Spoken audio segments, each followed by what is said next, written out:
Hello friends, అందరు బాగుండారా? Welcome to my channel. నా ఛానల్ని ఇంకా ఎవరన్నా సబ్స్క్రైబ్ చేసుకోకపోతే చేసుకోండి ఫ్రెండ్స్, ఓకేనా? ఇప్పుడు ఒక పాట పాడతా.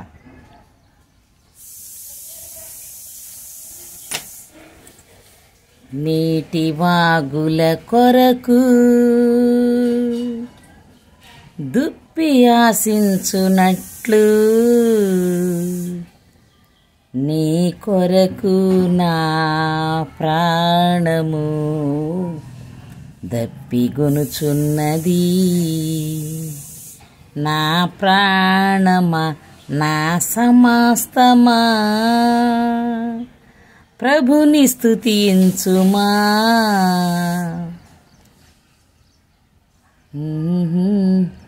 నా యేసు చేసిన మేళ్లను నీవు మరువకుమా. నా యేసు చేసిన మేళ్లను నీవు మరువకుమా. నా ప్రాణమా, నా సమస్తమా, పనికిరాని నన్ను నీవు పైకి లేపితివి. క్రీస్తనే బండపైన నన్ను నిలిపితివి. పనికిరాని నన్ను నీవు పైకి లేపితివి. క్రీస్తనే బండపైన నన్ను నిలిపితివి. నా అడుగులు స్థిరపరచి బలమునిచ్చితివి. కన్న తండ్రివి నీవని నిన్నే కొలిచెదను.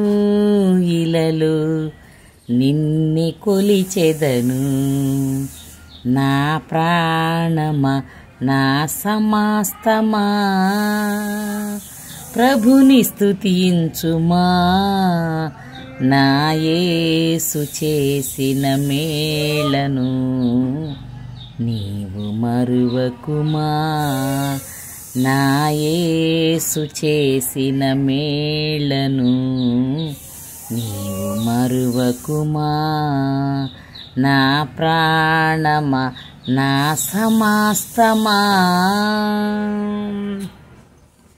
ఫ్రెండ్స్, అలాగే ఎప్పుడైనా కానీ గుర్తుపెట్టుకోండి, దేవుని బిడ్డలైనా మామూలుగా నువ్వు నమ్ముకోకపో, ఒకటే గుర్తుపెట్టుకోవాలి. ఎదుటివారు ఆకలితో ఉన్నప్పుడు, బాధల్లో ఉన్నప్పుడు వాళ్ళకి ఓదార్పుగా నిలిచిన, ఆకలిగా ఉన్నప్పుడు, అప్పుల్లో ఉన్నప్పుడు సాయం చేసిన, కానీ అప్పు చేసిన మనిషిని ఎప్పుడు మర్చిపోకూడదు. కానీ కొంతమంది ఇప్పుడు అప్పుల్లో ఉన్న వాళ్ళకి మనం అప్పిస్తే మనల్నే మర్చిపోతున్నారు ఫ్రెండ్స్. అట్లా కాకుండా అది గుర్తుపెట్టుకునే వాళ్ళకే ఇవ్వండి ఇస్తే. ఎందుకంటే మనల్ని గుర్తుపెట్టుకోవాల్సిన అవసరం లే, దేవుని కోసమైనా గుర్తుపెట్టుకుంటే చాలు. పైనుండి ఒక దేవుడు చూస్తాడు, మనల్ని క్షమించడు, ఇట్లా తీసుకొని వదిలేస్తే అని అనుకున్న వాళ్ళకైతే ఇచ్చినా అది మనం ఫలితం ఎక్కడికి పోదు ఫ్రెండ్స్. కానీ ఈ మధ్య అట్ట తయారయ్యారంటే తీసుకోవటం, తినటం, వదిలేయటం అయిపోయింది. ఎందుకు మారిపోతున్నారు? ఏమి ఇవ్వలేక, పనులు లేక, కష్టపడడం చేతగాక. అట్టటి ఎదవలకి, దద్దమ్మలకి పైసలు ఇచ్చాకన్నా మన పైసలు మన దగ్గర పెట్టుకోవటం బెస్టే. కానీ అన్ని దానాల కన్నా అన్నదానం గొప్పదన్నారు కదా. మీరు డబ్బులు ఇవ్వండి, ఇవ్వకపోండి, ఆకలైంది అన్న వాళ్ళకి మట్టుకు అన్నం పెట్టండి ఫ్రెండ్స్. ఎందుకంటే ఆ అన్నదానం గొప్పది కాబట్టి. ధనం ఇవ్వాలని ఏమీ లేదు. కొంతమంది ధనవంతులు ఎక్కువ శాతం డబ్బులు ఎవరికి పంచరు, గమనించండి. ధనవంతులు అన్నదానాలే చేస్తారు, ఏ గుళ్ళలోనో గోపురాల్లోనో పేదలకో, ఇప్పుడు భిక్షగాళ్ళకో రోడ్ల మీద అట్లా ఇస్తారు. నేను కూడా ఒకటే అనుకుంటున్నా ఫ్రెండ్స్, నెలకొక్కసారైనా అన్నదానం ఎవరికన్నా 10 మందికైనా 11 మందికైనా ఇంటికాడ ప్యాకింగ్లు చేసుకొని పోయి ఇద్దామని ఉంది ఫ్రెండ్స్. నన్ను సపోర్ట్ చేయండి ఫ్రెండ్స్. నచ్చిందనుకో లైక్ చేయండి, షేర్ చేయండి, సబ్స్క్రైబ్ చేయండి. ఇది మంచిది అని కామెంట్ పెట్టండి ఫ్రెండ్స్. ఎందుకంటే అలా మనకున్న దాంట్లోనే తృప్తిగా. ఇప్పుడు మనం నెలలో 4 సార్లు చికెన్ మటన్ తెచ్చుకుంటాం కదా.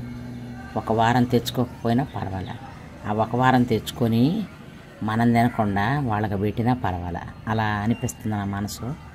మీకు కూడా ఎవరికన్నా అలా అనిపిస్తే నాతో షేర్ చేయండి ఫ్రెండ్స్, నాతో కలవండి ఫ్రెండ్స్. అందరం కలిసి ఎప్పుడైనా చూడండి, ఒక్కటే చేయాలనుకో సాఫల్యం అవుతుంది. 2-3 అయ్యారనుకో, ఈరోజు నేను పెట్టచ్చు, రేపు నువ్వు పెట్టచ్చు. అట్లా ఇప్పుడు నాకైతే 2 కలిసారు ఫ్రెండ్స్. అలాగే పెడదాము, ఒక వారం నువ్వు ఒక వారం నేనని. మీరు కూడా ఎవరన్నా అలా ఉంటే ముందుకు రండి ఫ్రెండ్స్. చాలామంది పాపం మొన్న ఒక వీడియో చేశాను. నేను అడిగాను ఆ బాబుని, బాబు భోజనం ఎలా చేస్తారు బాబు అంటే, ఏదో ఒకటి ఖరీదు మే లేకే ఆతేనా మైకి పైసా ఆతానా ఖానా ఖాతే అమ్మా బోలే. మరి వాళ్ళకి ఏదో ఒకటి కొంటే వస్తువులు పాపం ఆ డబ్బుల్లోనే తింటారంట. వాళ్ళకి వచ్చేది ఎంత వస్తాయో, 50 వస్తాయో. ఒకవేళ ఒక్కొక్క వస్తువు అమ్ముడిపోతే 20 రూపాయలు 50 రూపాయలు రావచ్చు ఫుట్పాత్ మీద పెట్టుకున్న వాళ్ళకి. అట్టటి వాళ్ళకి వాళ్ళు కనీసం ఒక 5-6 గొడుగులు అట్ట అమ్ముకుంటేనే కదా వాళ్ళకి ఒక 50 రూపాయలు 100 రూపాయలు ఉండేది, 100 రూపాయలు పెట్టి అన్నం తినేస్తారు. పాపం వాళ్ళు కూడా మనం కష్టపడ్డ దాంట్లోనే వాళ్ళకి కొంచెం వాళ్ళు చేసే సహాయాలు కూడా వాళ్ళు చేస్తారు ఫ్రెండ్స్. ఒక్కొక్కళ్ళకి మనం చేసే సహాయం కూడా మనం చేద్దాం. అట్టటి వాళ్ళకన్నా నేను తీసుకుపోయి వాళ్ళతో మాట్లాడాను కాబట్టి నాకు అనిపించింది వాళ్ళకి ఇద్దామని. మీరు కూడా అట్ట మీ ఊరు ఏదైనా పర్వాలా, నా యూట్యూబ్ ఏడదాకా పోయిందో ఆడదాకా ఊరిలో ఉంటే ఇవ్వండి ఫ్రెండ్స్. నేనైతే హైదరాబాద్లో ఉంటా, ఇద్దామనుకుంటున్నా. మీరు కూడా ఏ ఊరిలో ఉండా పర్వాలేదు, ఇవ్వండి. ఏదైనా కానీ పుణ్యమే. మనం పుణ్యం చేసుకుంటేనే కదా ఫ్రెండ్స్ మన పిల్లలకి అందరికీ, మన భర్తకి మన పిల్లలకి ఆ పుణ్యాలు మన అంటే వస్తాయి అంట. పాపాలు రావంట, పాప పుణ్యాలు వస్తాయి. కానీ మంచి కార్యాలు అయితే మన ఎమ్మట వస్తాయి, చెడు కార్యాలైనా మన ఎమ్మటే వస్తాయి. కనుక ఎవరికైనా చెడు చేయకుండా మంచి చేస్తే అదే చాలు ఫ్రెండ్స్. ఎప్పుడైనా కానీ సరే మనం ఒకళ్ళకి లోబడి బ్రతకని అవసరం లేదు, ధైర్యంగా బ్రతుకుతున్నాం. కానీ కొంచెం సాటైన సాయంగా మనం కూడా హెల్ప్ చేద్దామని నాకున్న ఫ్రెండ్స్. మీరు ఎవరైనా కలవాలంటే కలవండి, నాతో షేర్ చేయండి, సబ్స్క్రైబ్ చేయండి, లైక్ చేయండి. మీరందరూ సపోర్ట్ చేయండి ఫ్రెండ్స్ టాటాకి. ఓకేనా? Bye friends. నచ్చితే నా లాంగ్ వీడియో, షార్ట్ వీడియో చూడండి, లాంగ్ వీడియో కూడా చూడండి ఫ్రెండ్స్. నచ్చితే లైక్ చేయండి, షేర్ చేయండి, సబ్స్క్రైబ్ చేయండి. బాయ్.